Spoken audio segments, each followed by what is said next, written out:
Hey guys, it's Steve here again, and welcome back to Living Enviado. And if you notice, I actually used a different name, Living Enviado versus Enviado Global, which is the name of our YouTube channel before. But since then, we actually are working on a project right now, a podcasting project that's going to be released very soon. So we have altered the name just slightly to Living Enviado, and there's actually a good reason for that. Because today I just want to share briefly about an experience, actually two people I interacted with just last week, last week in the Middle East. And these people come from the US. They actually come from the city that I live in. One is 17 years old, one is 94. I mean, just imagine that, 94 years old. So I'm in the Middle East. We're serving with this church in the Middle East. We're engaging with refugees, helping them in various capacities. From delivering aid to working with children who are in a special needs school that is run by the church. And we're just there to love on these refugees who have left a civil war, who had left a war-torn country, their homeland, for this place. I mean, they're in a very difficult situation right now where they're living, but going back could be even more difficult. So it's kind of, they're between a rock and a hard place, so to speak.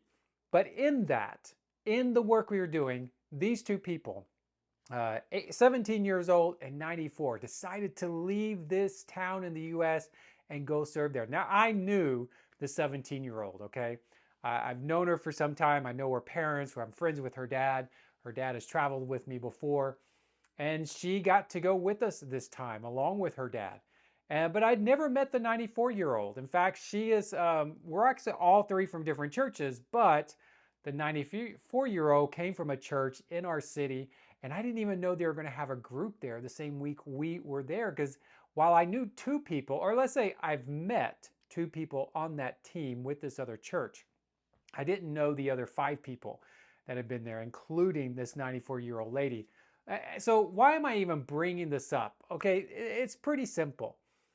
The 17-year-old, she had some people, some fellow believers, Christians, who said some things, and I won't go into specifics, but said some things that were, you could say, discouraging, trying to discourage her from going on this trip to the Middle East. Okay, now one could always say, well, they had a good heart, they meant well, blah, blah, blah. Okay, whatever. Okay, that if a believer has a sense that God's called them, and it is confirmed that other people, elders around them, are saying, yeah, I think you should go on this. And there's a true sense that God wants this person there by multiple people, then there is no believer that should be discouraging her from going. But thankfully, she didn't listen to them. She went anyways. And it was an amazing week for the 17-year-old as she got to interact with kids, as she got to interact with refugees, as she got to interact with her team, those of us that were with her. It was just an incredible week with the 7 of us, which included the 17-year-old. Now, I mentioned the 94-year-old because, again, like I said, I didn't know this group from this other church was going to be there, but they were, and they were there doing some video projects, some video classes. And why am I even bringing this up? Because most people think, well, I'm either too old, I don't have enough money. There's always a reason why people say, I'm not going to the Middle East, or you could say South America, or let's say on a trip with your church somewhere in the United States or in your home country. But this lady, 94 years old, now originally she's from Germany, so traveling internationally was not new to her. But traveling with her church and doing ministry internationally, that was new, and she didn't start till she was 75. I mean, my parents are just a little bit older than that, and that's when she started. And then she started listing all the countries she's been to, some that I've never even been to, and she just started listing and explaining and sharing with me all that she was doing and all the ways that God had used her. And now, 94, in the Middle East, serving with refugees. And some people there, in fact, people who are living there, there was one particular person living in the town we were in who made this offhanded comment that when they assigned this 94-year-old to her to go visit refugees, she was concerned this lady was not going to be able to keep up with them. What was funny was the day before, she went out with a group of people and she was decades older than everyone in that small little group going out to meet with refugees. And they had to go up like 4, 5, 6 flights of stairs. I can't remember, but it was at least 4, potentially 6. Well, guess who made it to the top first? It wasn't those who were decades younger. It was the 94-year-old. So this lady who lived there, her concern that some 94-year-old's not going to be able to keep up with her, honestly, I started laughing when she said it because it was funny, because she just needed to pay attention to what other people were saying.